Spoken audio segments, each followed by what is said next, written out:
Shalom, shalom, shalom to everyone watching. This is Rabbi Moshe Otero, and here with the Ways of Israel. I want to thank you for joining us in this morning broadcast of Sefer Haikkarim.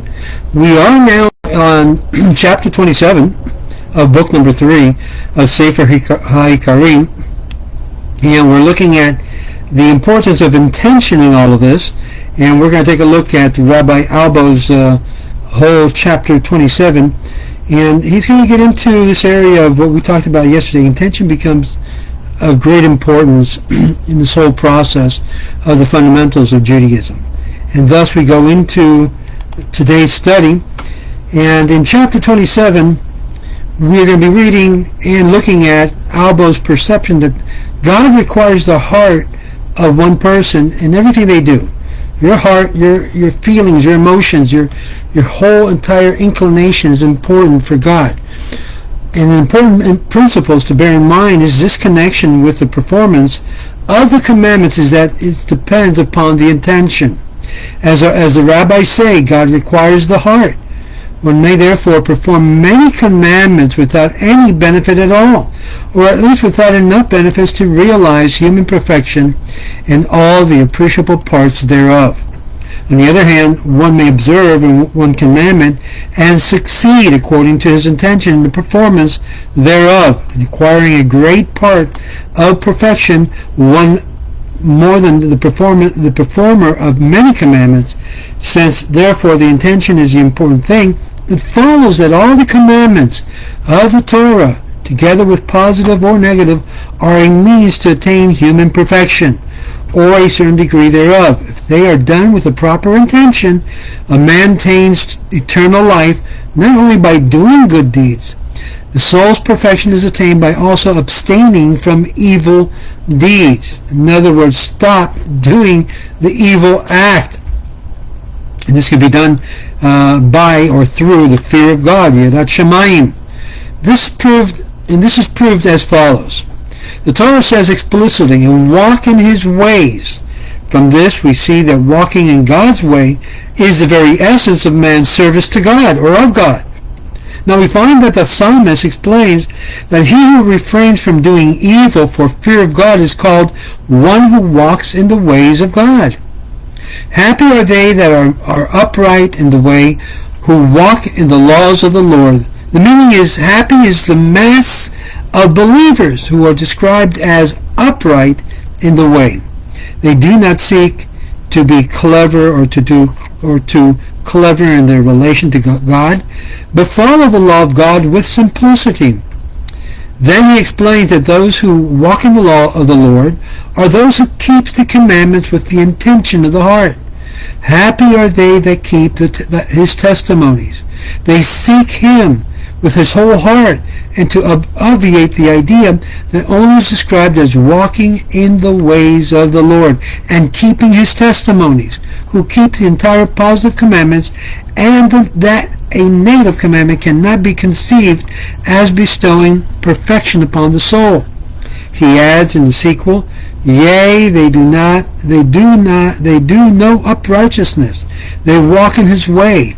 The meaning is a person who intentionally refrains from doing evil is also a man walking in the ways of God, as the text says. They walk in his ways.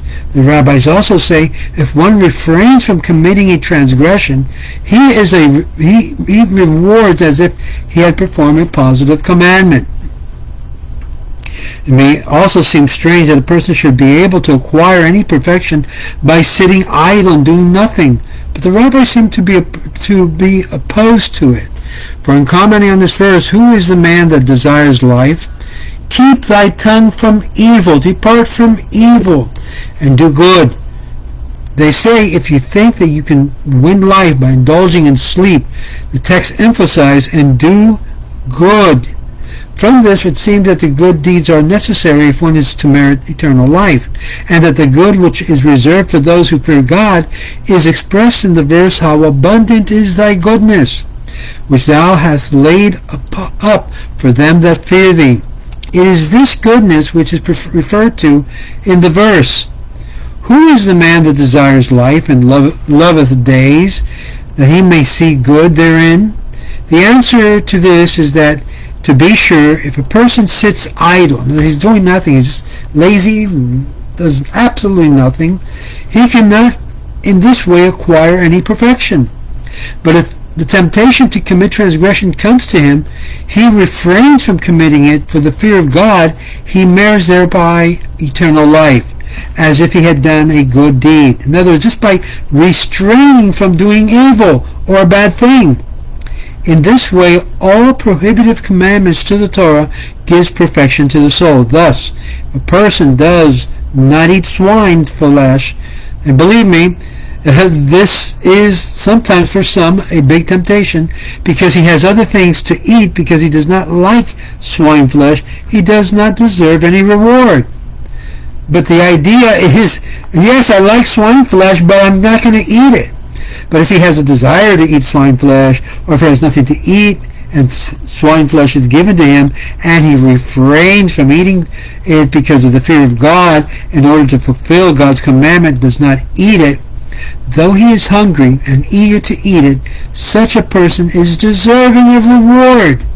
This is the meaning of the verse, thou shalt not eat the blood, that it may go well with thee, and with thy children after thee, when thou shalt do that which is right in the eyes of the Lord. And concerning which the rabbis say, a person must not say, I do not want to eat swine flesh, I don't want to wear garments of wool and flax mixed, but he must say, I want to do these things, but I can't, but what can I do? See that my Father who is in heaven has forbidden them.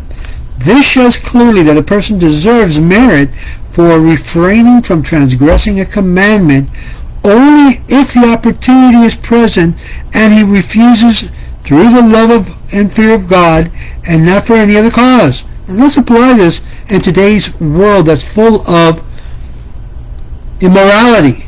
To be able to take the strength from within and say, you know what, this is very tempting, but I refuse to look upon that, or I refuse to allow myself to undergo the process of this tempting desire. Then that person gets rewarded by God directly. This may seem, easy to attain, but it is not. It's very difficult. David himself who said, keep my soul, for I am godly, was unable with the incident of Bathsheba, when there was no other preventative except the fear of God, to conquer the temptation through the love of God.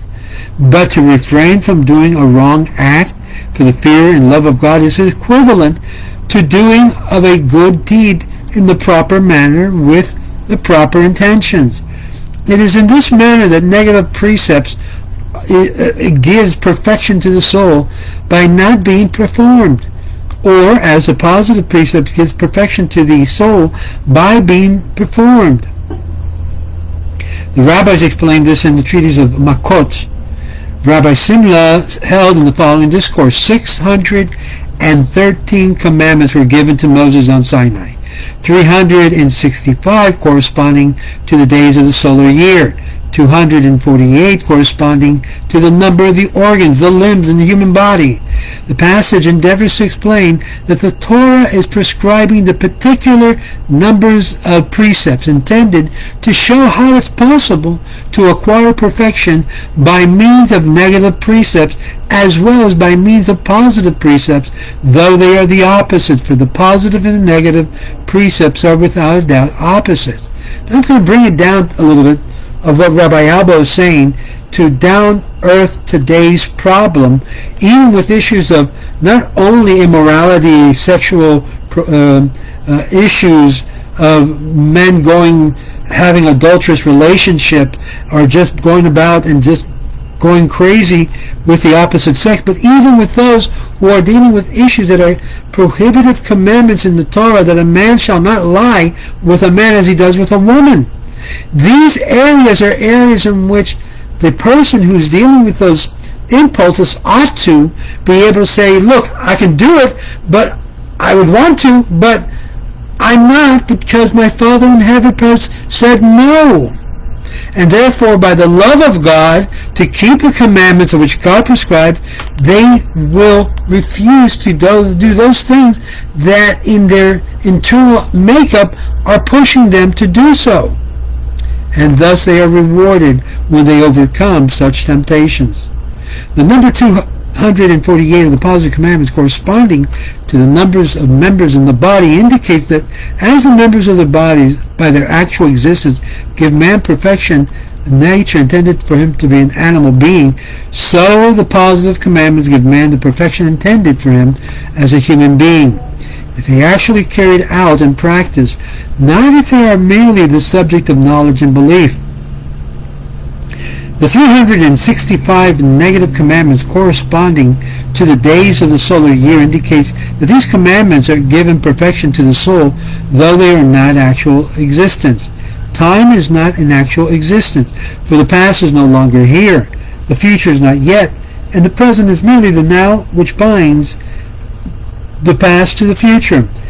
The now itself is not a real time, since it is not divisible, whereas time is divisible, pertaining as it were to the continuous quantity. This is the now if related to the time, as a point is related to the line. Time is therefore not in actual existence, and yet it gives perfection of the existence of all things existing in time, in the same way that the negative commandments, though they are not actual existence, give perfection to the human soul and as non-existence. Hence, their numbers is 365 to indicate at the time of non-existence. So these commandments must be actual non-existence, and by being actually non-existence, they give perfection to the soul, provided the forbearance from doing them is caused by the proper motives or intents, like the time when being non-existent gives perfection to existing things. And here we end chapter 27 of Rabbi Albo's idea of the intention of the heart. And from here our explanation in the preceding chapter regarding human perfection can be attained only by means of the positive and negative precepts. And we'll see that in our next chapter, chapter 28. Shalom, shalom, and have a lot of blessings this week as we move forward in working with ourselves to make us better people. Shalom.